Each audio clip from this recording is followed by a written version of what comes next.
दोस्तों आज डेट 7 सितंबर है और हम आपको फटाफट आज की 5 बड़ी खबरें बताने जा रहे हैं। अब G20 देशों के भी होश उड़ गए हैं क्योंकि अमेरिका और चीन को पीछे छोड़कर भारत एक ऐसी चीज में नंबर 1 देश बन गया है जिसकी कल्पना न तो चीन कर सकता है और ना ही अमेरिका। जी हाँ दोस्तों, भारत के लिए काफी गर्व की बात है क्योंकि बीते 10 सालों में भारतीय स्टॉक मार्केट अमेरिका और चीन को पीछे छोड़ते हुए दुनिया में सबसे ज्यादा रिटर्न देने वाला बाजार बन गया है। इसके बारे में चर्चा करेंगे विस्तार से, लेकिन सबसे पहले आपको बता दूं कि रूस के प्रेसिडेंट पुतिन भारत में आकर के भी अब वीटो के लिए भारत के पक्ष में साइन कर सकते हैं। आपको बता दूं कि पुतिन की जगह पर रूस के विदेश मंत्री यहां पर भारत में G20 में बैठक में भाग लेने के लिए आ रहे हैं, लेकिन भारत की निगाहें G20 के माध्यम से यूएनएससी में परमानेंट मेंबर बनने पर जरूर होगी।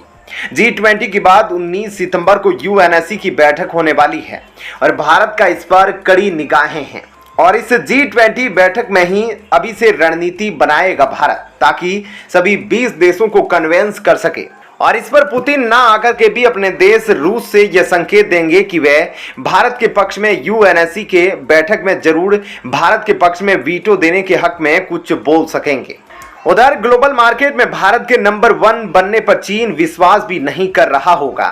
खास बात यह है कि यह रिपोर्ट G20 बैठक से ठीक पहले सामने आई है जब दुनिया के कई बड़े बड़े देशों के नेता भारत आने वाले हैं और अब भारत की असली शक्ति का एहसास पूरी दुनिया को हो रहा है।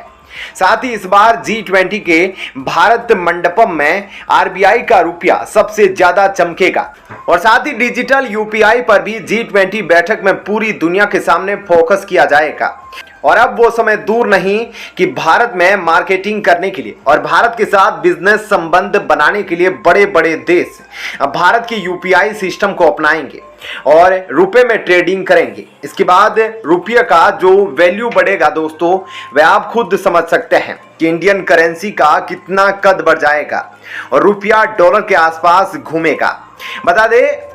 आपको बता दूं कि बड़े बड़े देश अब रुपये को इसलिए अपनाएंगे क्योंकि भारत जनसंख्या के मामले में सबसे बड़ा देश है और भारत में हर देश बिजनेस करना चाहता है ताकि उस देश का विकास हो और भारत में बिजनेस करके वे अपने इकोनॉमी की कंडीशन को चुस्त दुरुस्त करे और इसी वजह से भारत भी फायदा उठाना चाह रहा है। यूपीआई को उन देशों में इंप्लीमेंट करने का प्लान इस G20 बैठक में रहेगा और आने वाले समय में रुपये का जलवा पूरा वर्ल्ड देखेगा। G20 से ही एक और बड़ी जानकारी आपको बता दूं कि प्रधानमंत्री मोदी ने G20 में अफ्रीकन यूनियन के 54 देशों को शामिल करने का प्रस्ताव रख दिया है।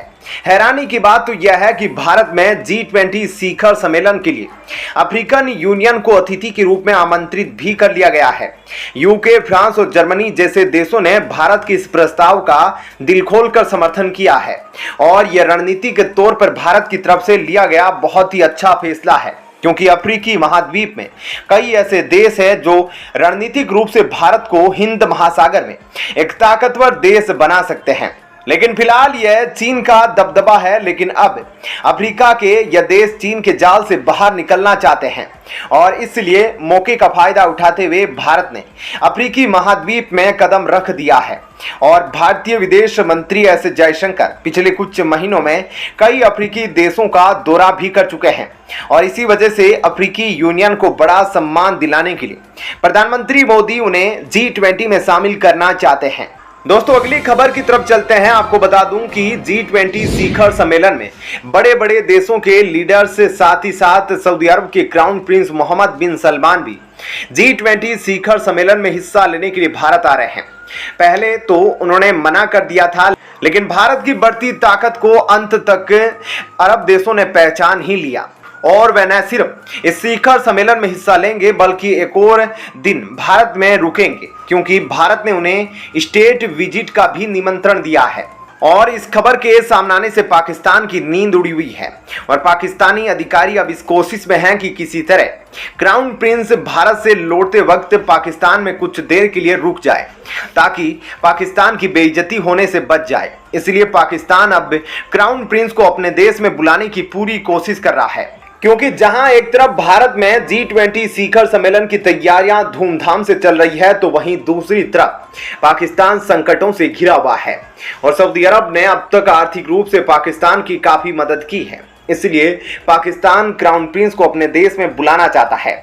दोस्तों, अगली खबर की तरफ चलते हैं। चीन और भारत के बीच पहले से ही विवाद चल रहा है और इसी बीच अब नेपाल में मौजूद चीनी राजदूत चेन सोंग ने भारत पर ऐसी टिप्पणी की है जिससे बवाल मच गया है।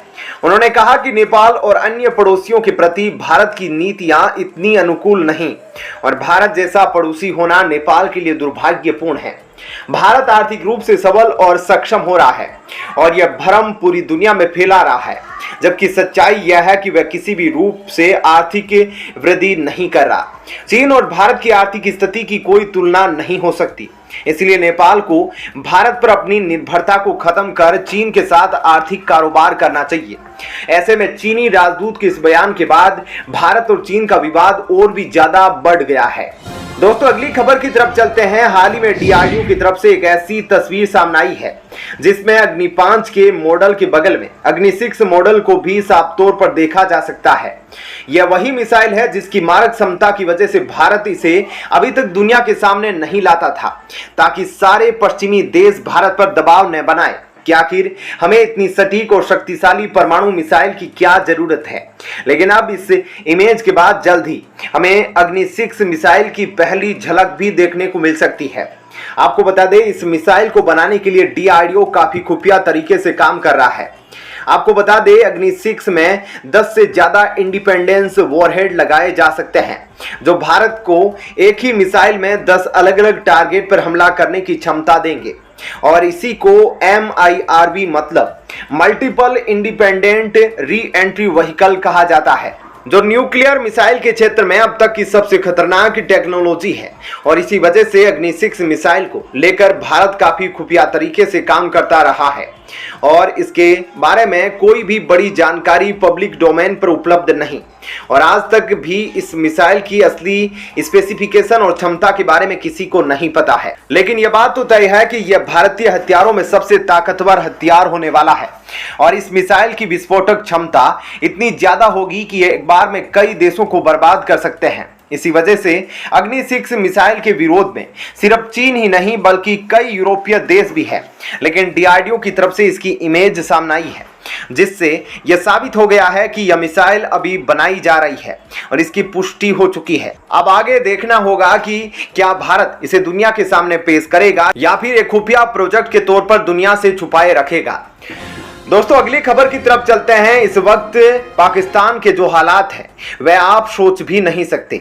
आपको बता दें, पिछले 4 दिनों से पाकिस्तान के जितने भी बाजार और बिजनेस है वह पूरी तरह से ठप पड़े हैं और यह ऐसा हो रहा है क्योंकि वहां के लोग अब विरोध पर उतर आए हैं। विरोध के 2 कारण हैं, जिनमें से पहला है बिजली न आना और दूसरा है बिजली के बिल का आना। तो ऐसे में आप सोच सकते हैं कि पाकिस्तान इस वक्त बर्बादी की किस कगार पर खड़ा है। तो दोस्तों, आपका इस खबर पर क्या राय है, हमें कमेंट सेक्शन में जरूर बताएं। धन्यवाद। जय हिंद।